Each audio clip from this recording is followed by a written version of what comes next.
All men die, but few men really live. One of my favorite quotes by one of my favorite authors. I'm going to talk about this, and I'm going to talk about this book and how inspirational it was to me and in my life. But do me a favor, before I get there, if you have not subscribed to my channel, go ahead and click subscribe down below, click the notification link.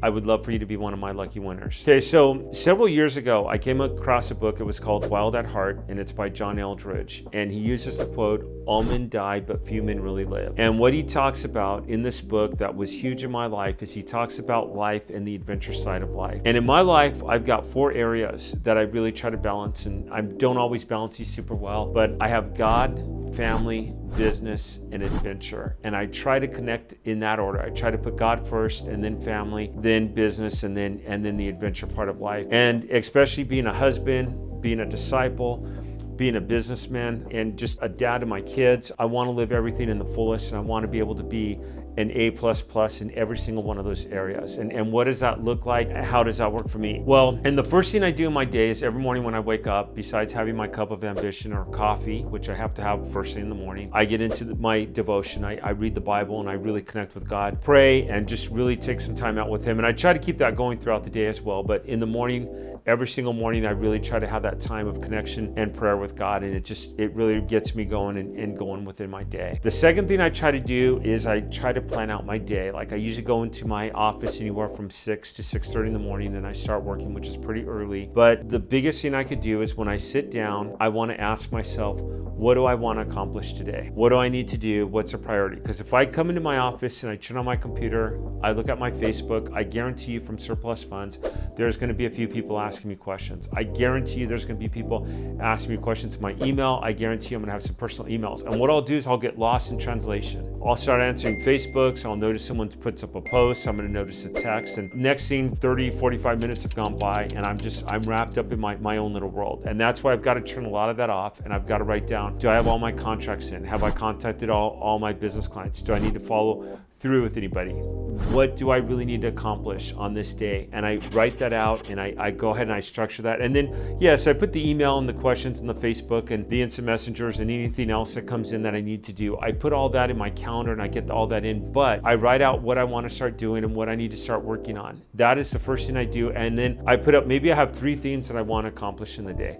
Maybe the first one is I have 3 contracts of people that haven't gotten them back to me, and I want to follow up with them. And maybe I need to complete 3 contracts and get those out and get those emailed. Maybe I need to follow up and get a new notary because my notary wasn't able to make it somewhere. But what do I really need to accomplish for the day? Or my software developer, maybe I need to work with him, and I write that out. At the end of your day, and I challenge you to do this for 90 days. It'll be one of the best things you'll ever do. And this has really helped me, and I mentioned this in several videos. I'll continue to mention this in videos. At the end of the day, write out what accomplishments you actually accomplished in that day, no matter how big or how small. Write them out. What this is going to do is it's going to get you to start realizing psychologically your accomplishments, and it's going to get you to be writing these out more and more. You're going to find that each and every single day you're going to accomplish that much more within the day, and it's going to really help your day. It's going to really help you focus and get to be where you need to be in the day. As a dad and as a man, I want to live in adventure. As a husband, I want to be able to have fun times and adventure with my wife. And there's a difference between just working and being present at the dinner table and taking your kids for a hike and seeing something. Like the other day, we were out driving. Now, we were on a family vacation, and the family was driving. We actually saw a bear on the side of the road we were able to check out. My kids had never seen a bear in the wild. That was awesome. And it was like, hey, check out the bear. Look at this. It was a small bear. It was a black bear. We were up in the Smoky Mountains, living an adventure, taking my 4-year-old and my 5-year-old, and taking them out wave running on the lake. And I talked about this one day, and I showed a video of me and my 4-year-old, and we were out on Lake Tyler. We were tearing it up out there. And I was out there for 3 hours with both of my kids and a buddy of mine on a wave runner. And I'm thinking to myself, I'm doing this by finding other people money that they didn't know they had, or helping people get unclaimed money. And I'm out here enjoying this and being able to be the entrepreneur and control my schedule. But life is an adventure. And for me, one of my favorite things to do, and I live for, is to surf.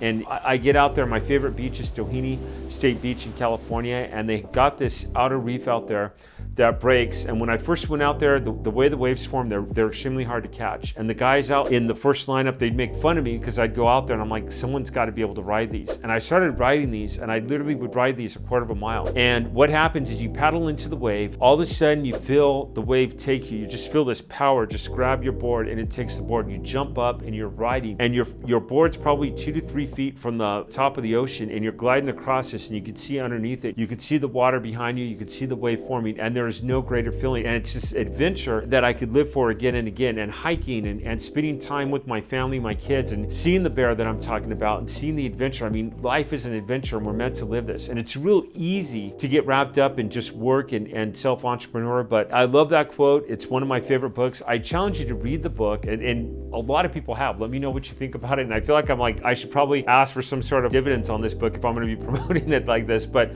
it's a great book. Love it a lot. It's called Wild at Heart by John Eldredge. It really helped me with my walk and my spiritual life incredibly. Do me a favor, if you like this video, go ahead and like, subscribe if you haven't. Come on, what are you waiting for? Subscribe to my channel. I'd love for you to be one of my lucky winners. Hit the notification. It might be a free course. It might be a free coaching session. It could be a lot of different freebies. We sometimes give out free surplus fund gear. Click the notification link. I'd love for you to be one of my lucky winners, and I'll see you on the next video. Thanks for watching.